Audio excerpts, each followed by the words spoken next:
Welcome to MacroHive Conversations with Bilal Hafiz. MacroHive helps educate investors and provide investment insights for all markets from crypto to equities to bonds. For our latest views, visit macrohive.com. So greetings and welcome, Melanie. It's fantastic to have you on the podcast show. I'm a longtime admirer and a big fan of your most recent book as well.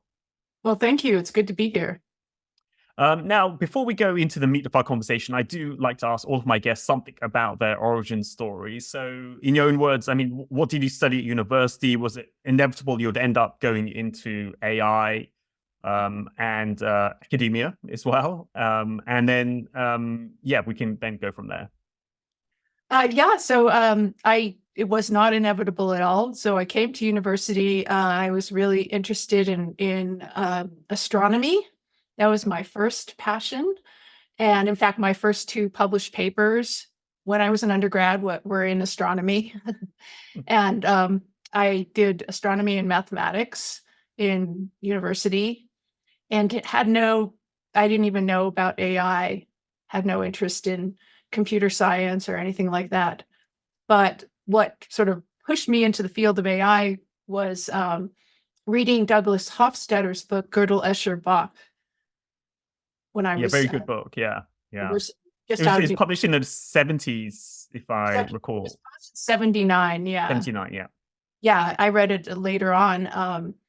But it really made me, it was a book about not only AI, but about intelligence in general and about how really the subject of emergence, how something like a collection of unintelligent neurons could produce via emergence, something like intelligence. And it was just an enlightening book to read. It just was at the right time for me to say, this is an intellectual endeavor that I could really spend my life thinking about.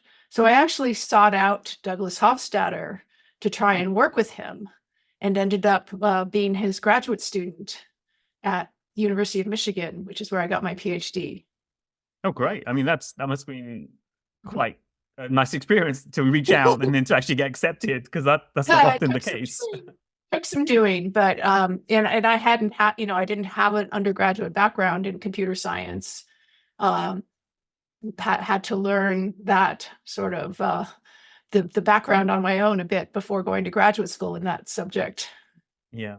And then in terms of, you obviously did a PhD, so you had your mind set on the academic route, because you could have also, done the PhD and then gone off to work for a big tech firm and ended up in industry. Sure. Yeah. I was more interested in research, sort of basic research, and really not just AI, but studying sort of at the boundary of cognitive science and AI. What is the nature of intelligence, both in humans and in machines? Yeah. And then along the way, you published a number of books, most recently, Artificial Intelligence, A Guide for Thinking Humans. Yes. Well, one question, I write lots as well, but you've written books, which I haven't. I mean, how are you able to write so many books, first of all? And what was the motivation for this most recent book? Yeah, I haven't written that many books, but I think it's, academia kind of gives you that freedom. It gives you that, we have sabbaticals and you can take time off and so on to write books. So, but it's a huge endeavor to write a book.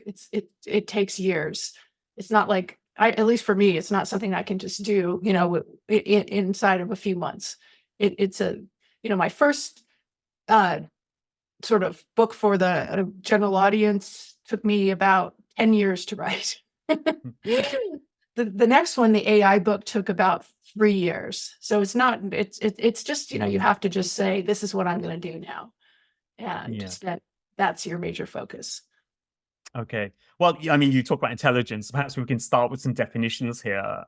Actually, maybe we could start with the terminology. So artificial intelligence, I mean, there's a lot of connotations associated with that. I mean, what's the origin of that term? I mean, how did that become the accepted term in this field? From my understanding, there were other potential terms that could have been used. Yeah, well, it's kind of ironic, actually, because that term, which was coined by John McCarthy, who was one of the pioneers of symbolic AI, was chosen back in 1950s to separate the field from the field of what was then called self-organizing networks, which was really the origin of neural networks. Okay. So back then, neural networks were not supposed to be part of AI. So what the term AI it means has kind of changed over the years. But it was back then there were several different approaches to thinking about intelligence and intelligent machines. One was sort of this whole area of networks. Another was cybernetics, which was thinking about feedback and control systems. And then this small group of people who started the field of AI, like McCarthy and Minsky et al., wanted to separate themselves because they wanted to base their approaches more on logic, sort of trying to imitate how people talked about how they solved problems and imitate sort of the logical basis of reasoning. And it was very far from anything like neural networks. So maybe we could first kind of talk about the contrast between the two, symbolic learning and sub-symbolic learning. So symbolic learning, I mean, maybe you could define that, and then we can go into some of the attempts and why it kind of petered out. Well, not petered out, but why it didn't end up becoming the sort of the dominant area in AI. And then we can go to talk about sub-symbolic and neural networks. Right. So I think there's sort of three branches of AI that all were in place at the very beginning. One was the trying to make something like the brain, based on neurons and neural networks. There was research on that very early on. The second one was this sort of symbolic AI, which is using more of a language-based approach or logic, using deduction, using processing of natural language rules. Sometimes people call it rule-based, where you have these very explicit rules for behavior in a machine. And these are the things humans, if I looked at it, I'd understand what's going on, because it would be like rules of grammar or rules, logical rules. And so I'd understand, okay, we're going to establish the sort of first principles. These are the laws of the world, and then go from that. That sort of led into what were called expert systems, which were sets of rules that were gleaned from interviewing experts about how they do things like medical diagnosis or circuit design or whatever, and using those rules, putting those rules in a machine and having the machine carry those rules out.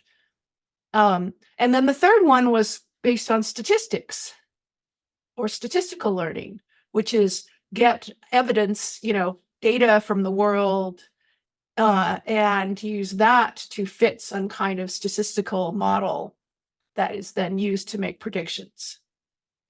Okay, and then on the statistical learning side, what are some of the algorithms that are typically used in that field? So, the algorithms were very much taken from statistics, so things like regression. Then people started, there were some newer methods. There was something called support vector machines, which were proposed in the 70s and then became popular in the 90s. But really not based on neural networks at all, but more standard sort of statistical approaches to function fitting, essentially. Yeah, understood. So there's a lasso, random forest, all of these sorts of kind of things that just allow you to work with larger data sets, nonlinearities and things like that. Yeah, decision trees, that was a big one, right? Yeah. All of these things, yeah. And then neural nets, obviously very intriguing. They're trying to replicate how the brain works. And that's gone through a set of different phases where there was a lot of excitement early on, then there was a winter, you could say, and then it got revived. So maybe could you talk a bit about neural networks and also deep learning as well? We hear this term bandied about, and sometimes it's unclear what we mean by deep learning. Right. So neural networks kind of started with just the the model of the neuron as a logical device that was developed by McCulloch and Pitts back in the 1940s. And the idea is that a neuron, gets inputs, it sums them up, and then if the sum is above some threshold, it outputs some kind of activation or some kind of firing. And that's sort of a very simplified view of neurons, but it's something that you can put in a program and you can network together many of these neurons. And this was sort of the early stage of neural networks. And there was a very well-known approach called perceptrons, which were based on simple logic-based simulated neurons. Perceptrons were very much hyped up as something that could, achieve intelligence. They were very simple neural networks, maybe the simplest possible neural network you could imagine. But they could learn to do things like recognize, to some extent, say handwritten numbers or letters, and some other simple tasks. But there was a huge amount of hype. And then Marvin Minsky, who was sort of a pioneer of the more symbolic approach, sort of the anti-neural network approach, with his colleague Seymour Papert, wrote a book called Perceptrons, which was really a hit job on perceptrons. Okay. And they proved that perceptrons were intrinsically limited. Now, perceptrons were a neural network that didn't have what's called a hidden layer, a multi-layer neural network. But they hypothesized that multi-layer neural networks would not be useful at all. And that basically caused funding for the whole field of neural networks to dry up. And what period was this? When was This was that? like the 1970s. Okay, so 1960s and 1970s, yeah. So it was kind of a budding sort of new area that had a lot of hype, and then it had a hit job, and then kind of. And what was his reasoning for why? Like he obviously was using some kind of first principles argument. Right, he was able to prove mathematically that the kinds of problems that perceptrons could solve were quite limited. They were, if you want to get technical, they were only problems that were so-called linearly separable, in which you could say predict only if you could use sort of a linear classifier sort of to separate. Yeah. And the thing is that it turns out, and Minsky and Papert were wrong, that if you add in hidden layers, these internal layers in a network that are between the input and the output, you actually can expand the kinds of tasks that can be learned enormously. And Minsky and Papert said that you would never find a good learning algorithm for these multi-layer perceptrons, as they're called. But that was shown to be wrong by many people, including McClelland and Rumelhart in the 1980s. Okay. And we're working with Jeff Hinton. Oh, Jeff Hinton. Yeah, famous, so Jeff Hinton was their postdoc. Okay. This was a group at UC San Diego called the Parallel Distributed Processing Group that involved Hinton and a number of other very famous people who were once again sort of resurrecting neural networks. Back then, they called it connectionist modeling. Yeah. And so we kind of had this, I know, kind of a winter, you could call it. Yes. Is it a neural network winter, you could say, or even an AI winter? So, I mean, how did we get out of that? I think it was the discovery of the so-called backpropagation algorithm and the demonstration that you could use these multi-layer perceptrons to learn in a non-trivial way. So that was in the early 1980s that started. Okay. And in fact, a deep learning, and all it means is using neural networks with many intermediate layers. The deep corresponds to the depth of the neural network, how many layers it has. And deep learning goes back to that time. People back then were working on so-called deep learning. They didn't call it that, I think, but there were many such algorithms. And the problem was really a lack of compute power and a lack of enough data to make them really scale in the way that we've seen more recently. And what was the power of back propagation? What was so special about that that made this kind of even theoretically or just just much more powerful? Yeah, so perceptrons, which did not have any intermediate layers, no hidden layers, it was easy to, when you had an output, it was easy to see if that output was wrong, which aspects of the input were responsible for making it wrong, and to change the weights between the input and the output, which is how these things worked. So it was easy to figure out. But the problem is you have an intermediate layer, which makes the network more powerful in principle. But the question is, how does it learn? How does it figure out which inputs are responsible for mistakes in the output and how to change the weights? And putting in that intermediate layer makes it much more complicated. And backpropagation was a way to do that, what's called credit assignment, to figure out if you're training the network, you give it an example of say a dog, and you want it to say dog, and it doesn't, it says cat, backpropagation can automatically determine how to change the weights in all of the entire network. It's basically propagating the error backwards through the layers. That's why the back and the propagation, in order to figure out how to change the weights. So that's the idea there. Okay, so backpropagation allowed you to get around the problem of kind of the exponential nature of having so many intermediate layers that you just can't work out which weights you need to change. Exactly. But backpropagation allows you to solve for that. So now you mentioned images and data and compute. So we come to the 2000s, compute power starts to increase, and importantly, we started to get more data, and data that was well labeled as well. And so something like ImageNet was a big important moment for AI and neural networks. Perhaps we can talk a bit about that as a kind of an important part of this journey. Right. So in computer vision, this whole idea of machine learning took over. In the early days of computer vision, people used to build in algorithms for sort of, say, distinguishing cats from dogs, or tanks from cars, or whatever you want to do. And but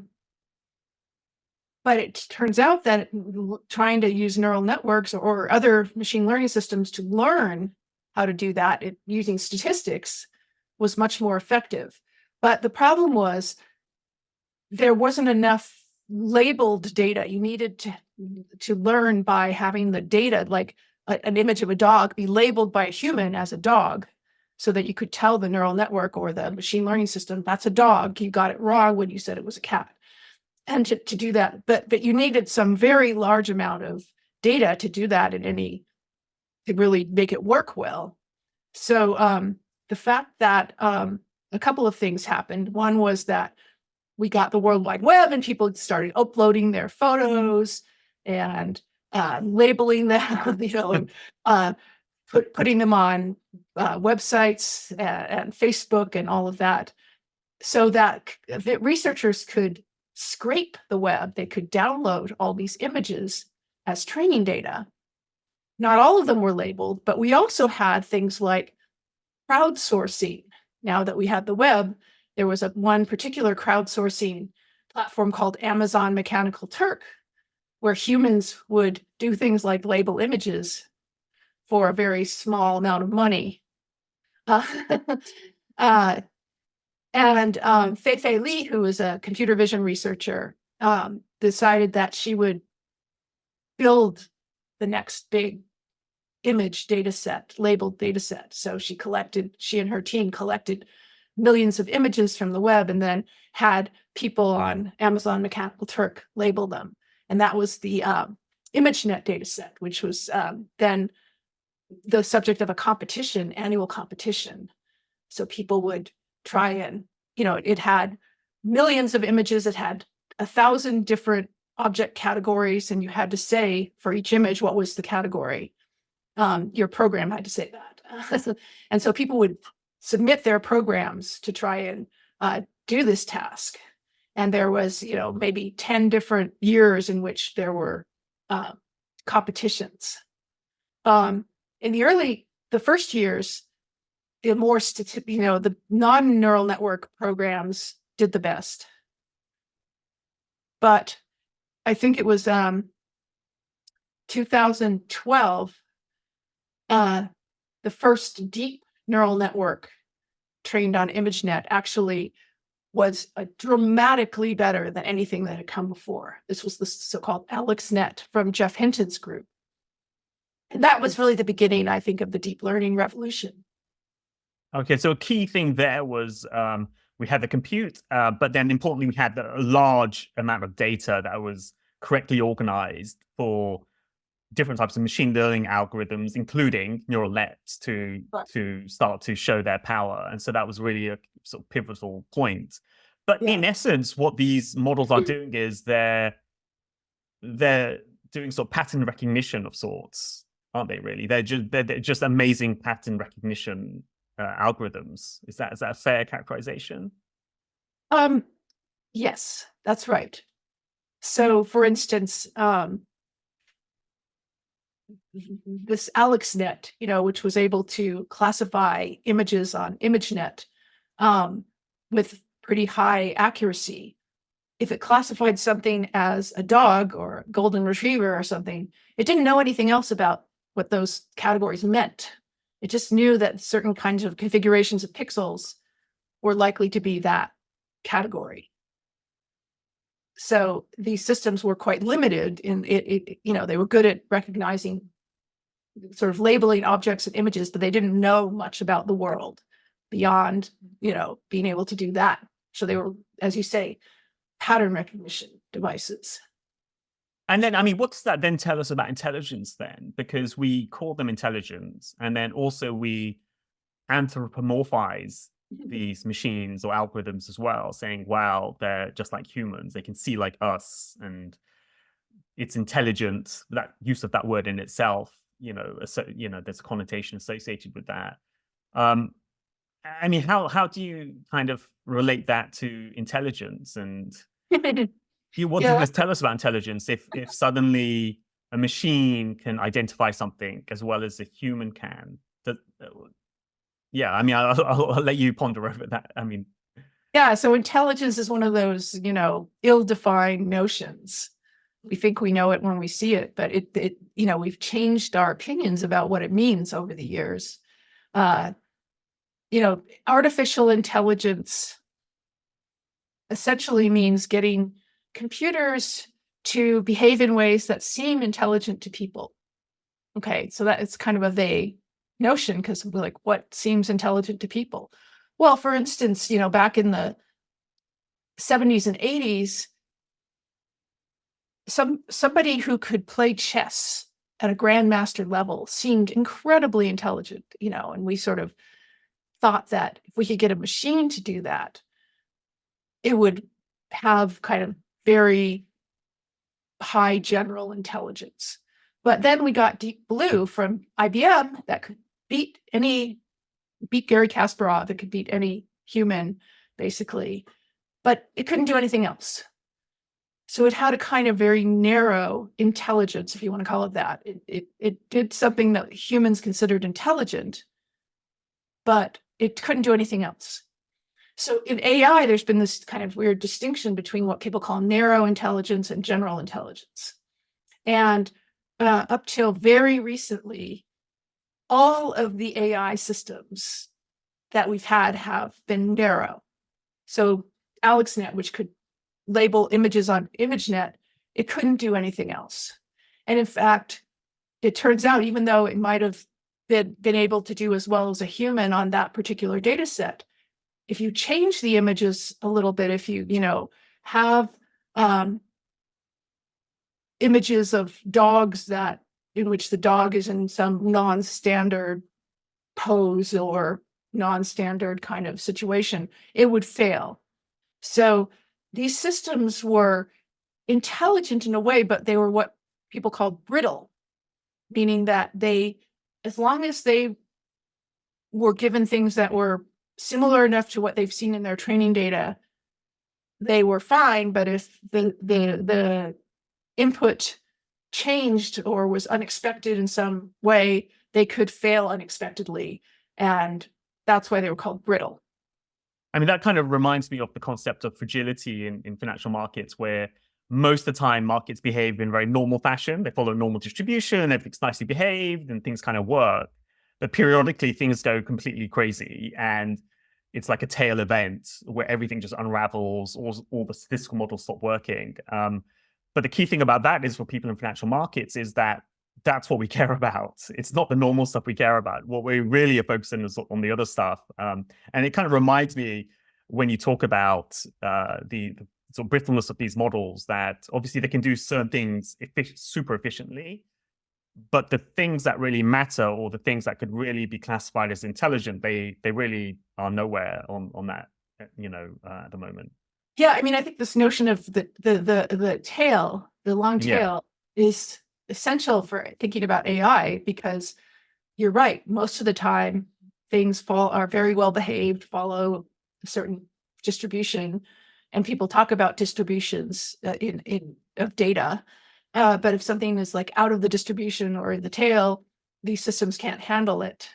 And so you could think of general intelligence as sort of your ability to handle things that are unexpected, that are new, that are novel, that haven't happened before, that go out of distribution. And that's something that AI has really struggled with. Mm. And in some of your writings, you've talked about how there's a need to bring back symbolic reasoning back into the equation in some form.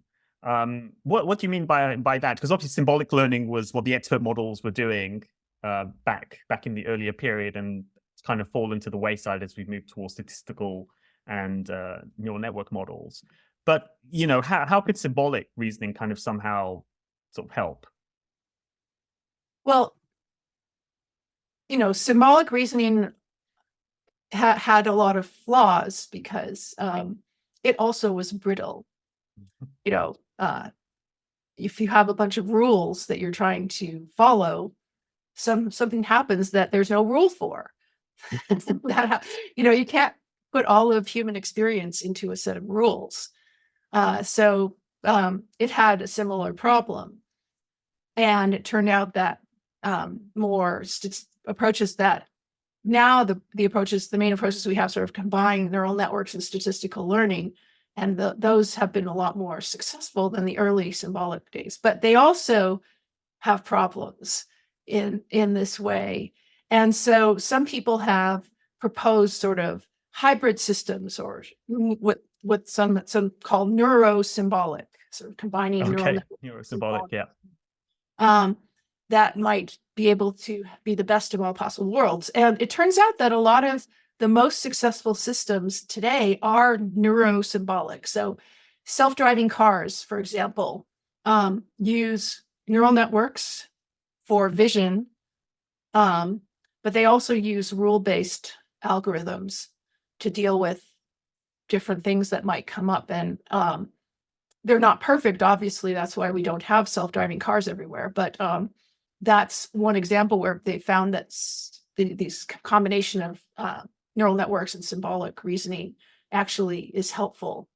Another example is like in game playing. So you might have heard like AlphaGo is better than any human at playing Go. Well, it had both neural networks and more symbolic approaches as well, because it uses a kind of what's called tree search algorithm, searching the game tree, that is very symbolic-like. So I think this idea of if you're trying to engineer something that works in the real world, you will combine both kinds of approaches just to get it to work. But that's, if you're trying to understand what is intelligence, that may not be the way that we humans work. If you open up my brain and look inside, you don't see any symbols running around. You don't see any like words. You can't find where the word dog is. So somehow this kind of symbolic like behavior, sort of it seems like I can reason symbolically or follow rules, emerges from neurons in the brain.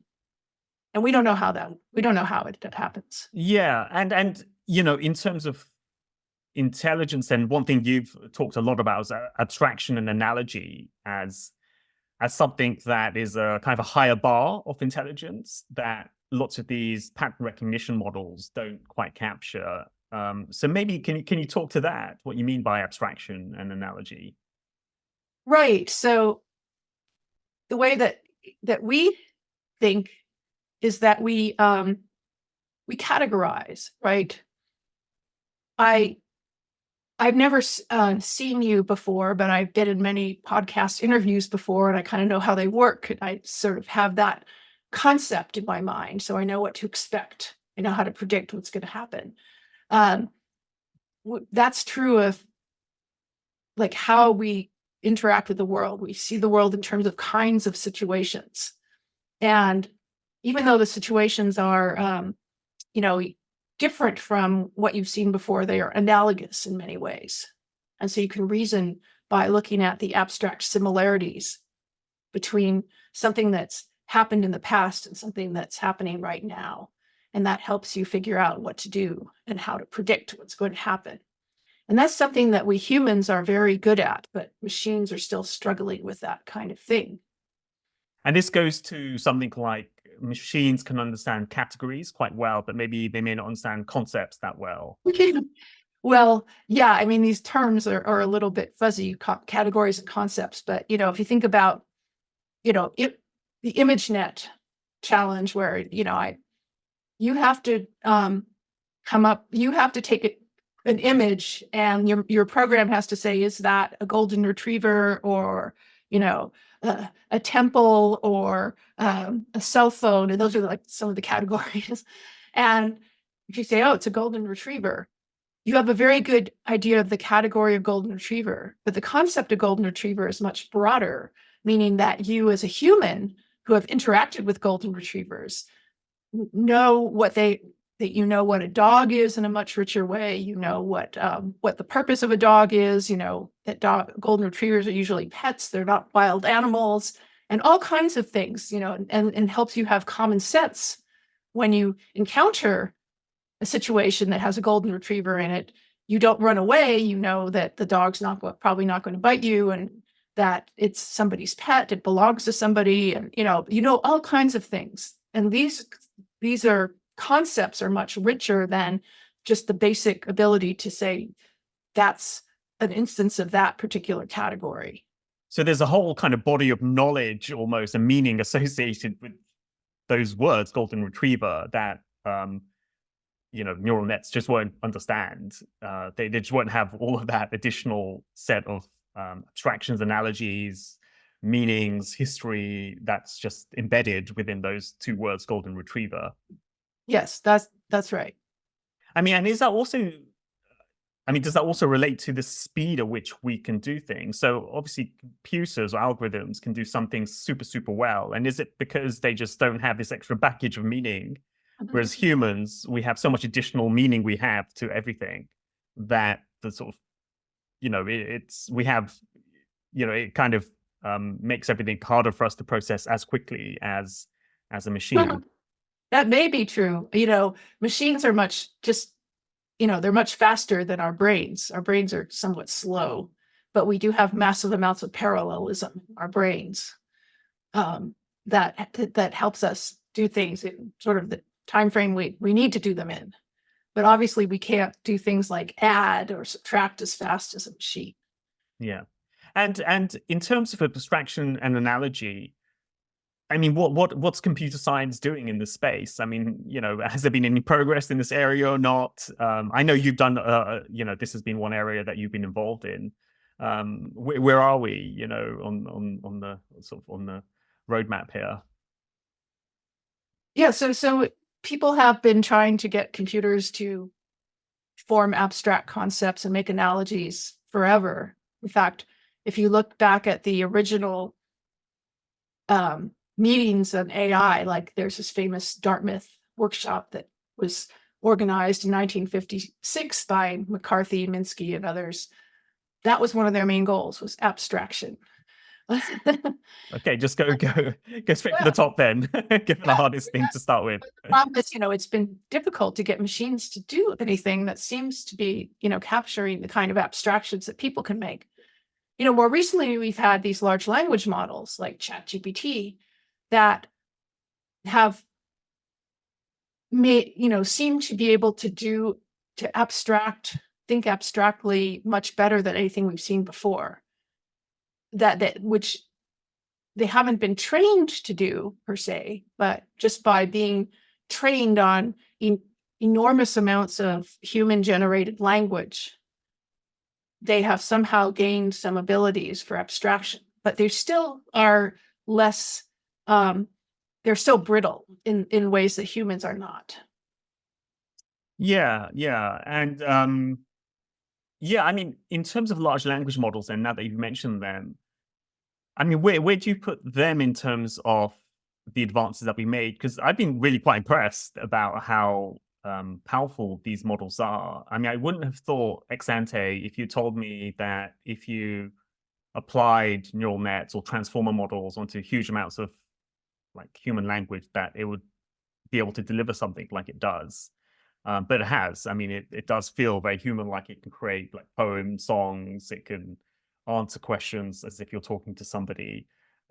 How do you like contextualize this in sort of the journey of AI? Yeah, I mean, it has been very surprising, I think, to people either both in and outside the field of AI that these systems are so good. And I think for me, this surprise started earlier than large language models. It started, I think, for me with speech recognition. When you started to get machines that could transcribe speech to text, you could tell your phone, you could dictate an email to your phone, and it would do a very good job of transcribing it. And the way that worked was not by giving the machine any special knowledge of grammar or how speech, maps onto grammar. It wasn't engineered at all. It was just machine learning, basically training systems on vast amounts of speech data to do this task of transcribing it to text. And so a statistical machine learning model was able to capture this. I mean, and people were including me, were very surprised. And then, you started to see translation programs like Google Translate that was also trained on huge amounts of translated language that could then do a really good job of translation, not perfect, but pretty good. And then you get up to like large language models, which are trained on vastly more data or have vastly more sort of neurons and connections in their neural networks than anything we've seen before. And it seems that scaling of data and compute has really made for big progress. However, even though these systems seem very human-like, they have sort of they certainly have failures in which they do something very unhuman-like. So it's more like, there's a long tail of things, of possible situations they can encounter, and they don't do well in all situations. So they're not yet at the level of humans. And the big debate going on in AI right now is it just a matter of like stuffing more data and more parameters into these models, throwing more compute at them? Is it just scaling that will get us over that hump to be more human-like, or is there something completely different that's needed? And, different respectable people are on different sides of this debate. Yeah, we'll come back to that in a moment. I'd like to learn which side of the debate you're on. But before we get on to that, one thing I did want to ask you about is metrics, because with these LLM models, every company, OpenAI, Google, and so on, they keep sort of publishing, this is my new model. We've upgraded it. It now can pass X amount of tests. It can pass the legal bar. It can do an MBA, or it can solve these maths problems. And they throw all these stats at you, all these metrics, saying, okay, now it's 80%, no, it's 90%, 95%. I know you have a view on this way of representing how intelligent these systems are. So if you could talk to that. Yeah, so this has been, there's been many what people call benchmarks, these sort of tests that we give machines to see how good they are. So more recently with large language models, people have been starting to give them standardized tests like the bar exam and others. And they perform very well. But what does that actually mean? There's some caveats. One is you don't know to what extent either that those particular questions or similar questions were actually in its training data, because these things have been trained on, enormous, almost unimaginable amounts of data that's been, on the internet and also maybe not on the internet. And we don't know what's in the training data because companies don't tell us. So it's hard to know if, you don't want to test on the training data. That's like number one rule in learning. And I'm sure that causes a lot of problems in finance applications. Absolutely. Yeah. Yeah. I mean, that's a big no-no. I mean, yeah. Right. So we don't know that. There's also the question of like, how are they solving these problems on these tests? Is it similar to the way humans solve them? Or is it some completely different way by sort of grasping sort of statistical properties of the text that we humans don't perceive that allows them to do well? We've seen that in some examples of people testing language processing systems where they've learned some statistical correlations because they have, a trillion parameters. You can learn a lot of statistical correlations with that. And so we don't know how, like, if this machine has passed the bar exam or a particular bar exam, how is it going to do in the real world?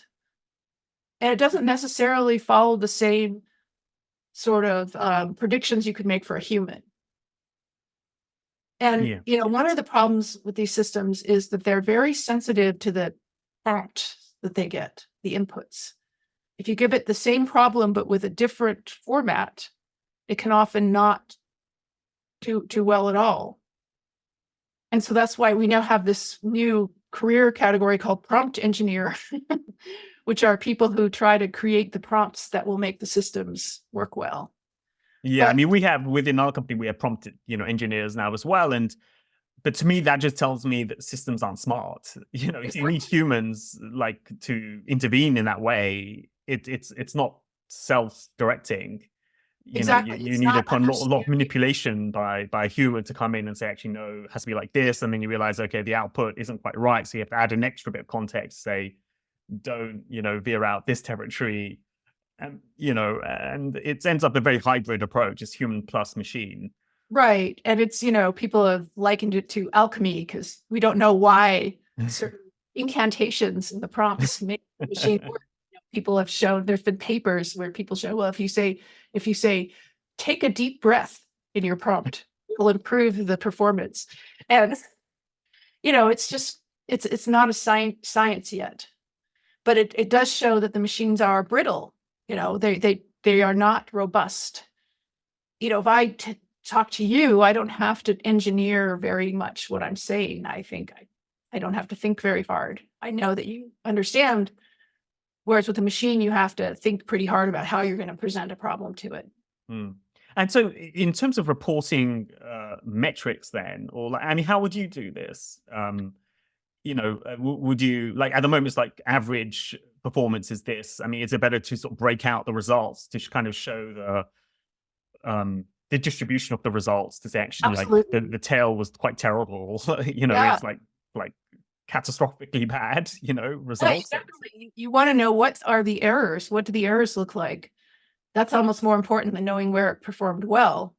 And as you say, the distribution sort of is there a pattern in where it will do well and where it will fail? And also, I think it's important to test robustness. So not just giving it one version of the test, but see how robust it is to different ways of varying sort of phrasing or kinds of questions or, et cetera. Yeah. I mean, I did one thing a while ago. I think I saw it somewhere on Twitter, where you ask ChatGPT, who is the mother of Tom Cruise, and Oh, he'll yeah. give you the answer. I'm not sure if you've seen this one, but then Yeah, I if you ask it the other way around and state the name of the mother, I can't remember her name, who is her son, it won't know. It can't do the reverse logic, Yeah. even though it knows. I mean, Knows knows that's the relationship, but it can't work out backwards. Yeah, I think that's, we humans have a little bit of that too, I think. Yeah. But there are, people have found all kinds of unexpected sort of biases in these systems like that they're good at when you ask the question one way, but not so good when you ask the question another way. Yeah. And then on large language models, I mean, the other thing that's been coming out a lot more is multimodal models, where you have images and text. Mm-hmm. Why are images so hard to interpret for LLMs? I mean, they show some promise, but when you ask it, like, tell me what's going on in this chart, it really doesn't. I mean, it's very hit and miss compared to the language side. Yeah, I mean, that's a good question. I don't know why it's so hard exactly. I think the way that they're integrating text and images is probably not the right way to do it. What is the right way to do it? That's a big question. It's like, it's almost, when I played with these multimodal systems, it's almost like the language track and the image track are somewhat separate. So if you ask it, I mean, they're not completely separate, but like for example, I asked ChatGPT to draw a picture of a blue box stacked on a red box stacked on a yellow box, just to see like its spatial ability. That sounds pretty straightforward. It couldn't do it. Right. It stacks 3 boxes, but the colors were just wrong, the spatial order. But then I asked it, like, what's the color of the box on the bottom? And let's say the box on the bottom actually was blue, but it said the box is yellow because I had told it to put a yellow box on the bottom. And so it sort of wasn't even, it was much more focused on what had happened in the language part than actually looking at the image and seeing what was going on. And I don't know why that is. And I don't know exactly how these multimodal systems are trained to capture both language and images, but I think they're, it's not, we haven't figured out the right way to do that yet. Yeah, I've definitely found that as well. I mean, what we're doing now with our reports are that in our reports, we're asking all of our researchers to write down in text what they see in the charts so that we can train the models accordingly, because the models just aren't. So we're kind of doing our own training to see how they compare with each other. Now, I do want to go back to that earlier point about if you just chuck more resource at these models, whether we're going to get to that AGI or that more intelligent sort of system. Is it just a question of scale? Where do you stand on that? Yeah, I don't think it's just a question of scale, because I think there's certain things these systems are lacking. And that humans, that humans have. So one thing is sort of what you might call episodic memory, a memory of the experiences that you've had. And, you can remember your past. And you have abstracted a lot of that memory so that, you remember it in a more abstract way. You might not remember it exactly. But when something new happens, that reminds you of something that you've experienced in the past, and that helps you figure out what to do. These systems don't have that kind of abstracted episodic memory. They don't recall anything about, really, they don't remember anything about their past experiences, if you want to call it experiences, So that's something that I think is lacking.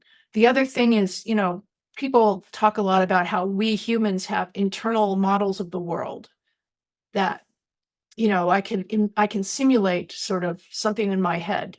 If I, like when I said stack a blue box on top of a red box on top of a yellow box, you're sort of picturing that.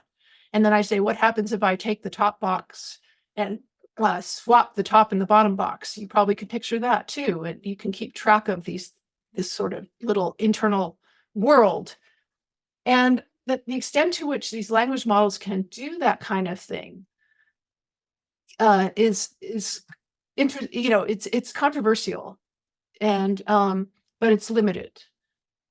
People have sort of talked about the extent to which these systems sort of keep track of the state of the world as you're talking to them, the state of what's going on in the conversation. But it turns out it's somewhat brittle, and it doesn't seem very human-like.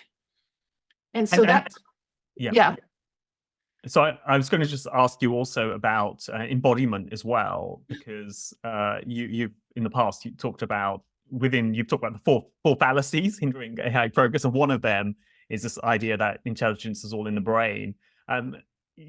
This embodiment issue is quite interesting because we do think that all intelligence is in the brain, and the body is just this vehicle to carry the brain, and there's no value in the body almost. But what's your thoughts on that?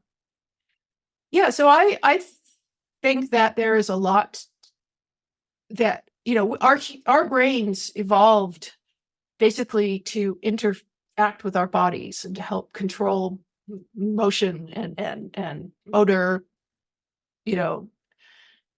activities and so on.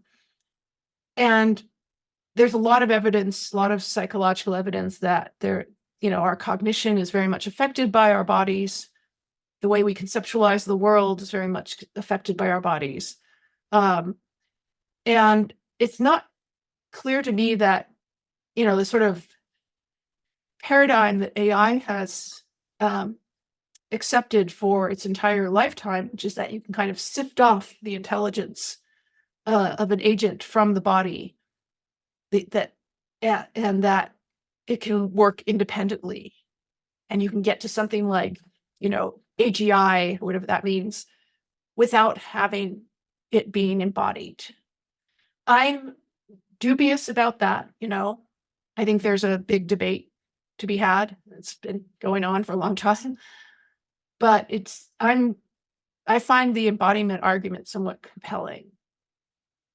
And actually, a related point, I think, is if you look at human evolution, it seems like one of the reasons for human intelligence could well be because we're social beings, and so we interact, and then we've developed this ability to read other people very well, and then also to create meanings and associations, and to help manage cohesion in society. So at the various earliest points of modern man, we've had religion. I was reading a paper recently how animism was, pretty much occurred at the same time as modern man, and then later the belief in the afterlife, and then a god that could kind of control people and so on. So all of that requires quite an elaborate imagination, creativity, and for people to believe in it, and storytelling, and so I think there's something also about social interaction, and I wonder how you can get machines to care about social interactions or become social beings as well. Yeah, that's a great question, and I don't think anyone knows. There was a great essay by the philosopher Margaret Bowden recently who said, robots won't take over the world because they don't care. And getting them to care, how would we do that? What does that even mean? And how would you get something that's not like evolved in the world to survive to care? And I think it's a hard question, and I think it's not one that a lot of AI people have engaged with very much. And so in terms of trends and predictions, I mean, it's always not, it's not very kind to, ask you for predictions, but what are some of your, not predictions, but what do you think are some of the key trends you think that we're likely to see in AI in the next decade, say? Yeah, I think multimodality is going to be a very big area of research. And it's definitely going to improve. Okay. But the question is, what's going to be what algorithms are really needed there to make it improve? I think, robotics, which is kind of lagged behind other areas of AI, is going to improve quite a bit. Although it's always been harder than other kinds of AI because it's harder to interact, to get things to actually work in the real world. Yeah. Um, we recently you probably saw the video, the Elon Musk's Yeah, I saw that. Yeah, yeah. folding shirt, right? And it was like, wow, we're going to have robot butlers really soon and fold our laundry. But the thing is, that robot was teleoperated by a human. It wasn't actually autonomously folding a shirt. It was a human sort of operating its arms and so on Okay. to do it. And they admitted that. They said that. But then they said, but very soon we'll get it to work autonomously. But there's just, there's a huge gap. And we don't know how big that gap is. And, I think that the robotics is going to get a lot better, but I'm not sure it's going to cross that gap yet. Yeah. Now, we could talk for much longer, but I just want to round off with 1 or 2 personal questions. One is, we have many young people also listening to this podcast around the world. And what advice would you give to youngsters who have either left university or soon to leave university later this year? What advice would you give to them as they enter this wide world where AI seemingly is going to take over their jobs? Yeah. So I think there's a long way to go before AI systems will be ready to take over human jobs entirely. They've obviously taken over some jobs, but in a widespread way, I think that people overestimate AI and underestimate human intelligence and what's involved. So I would say, don't despair about your job. I think human intelligence is still going to play a very big role for a long time. And also sort of educate yourself about these systems, how they work, and where they fail. So, don't stop learning about them. Don't just assume that they're all powerful, because they're not.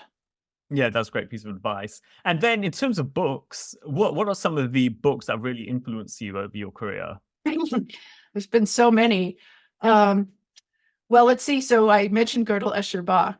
That was a huge influence. I was also very on the same lines of that. Hofstadter wrote an earlier book with the philosopher Daniel Dennett called The Mind's Eye, EYE. Or sorry, The Mind's Eye with an I, the mind's eye, because it was consciousness. Sorry. And it's a book of essays about intelligence and consciousness that I found absolutely fascinating and really influenced the way I think about intelligence and so on. And let's see, more recently, there's so many books, but I'll just say one more for people interested in sort of the issue of gender in science and computing in particular. There's a wonderful book called Broadband, which is about the history of women in computing. So the title's kind of a pun, broadband, right? Yeah. And it's absolutely great. And it really gives a good perspective of all the contributions women have made and the kind of the barriers that they face. Great. Yeah. No, that's excellent. Yeah, I'll make sure to include the links to the books in the notes. And just to wrap things up, what's the best way for people to follow you and your work? So they can follow me on X, formerly known as Twitter. And I also have a Substack newsletter that is called AI, A Guide for Thinking Humans. And you can go there either from my Twitter profile or from my webpage. And I write about sort of new things in AI that I find particularly interesting. That's great. And I'd also recommend people purchase your book, your most recent book, AI, Guide for Thinking Humans. I'll include links to all of that as well in the notes. So with that, Melanie, thanks a lot. Keep up the fantastic work. And hopefully we'll be able to stay in touch in the years to come. I hope so. Thank you so much. Really enjoyed this. Thanks for listening to the episode. Please subscribe to the podcast show on Apple, Spotify, or wherever you listen to podcasts. Leave a 5-star rating, a nice comment, and let other people know about the show. We'd be super grateful. Finally, sign up for our free newsletter at macrohive.com/free. That's macrohive.com/free. We'll be back soon, so tune in then.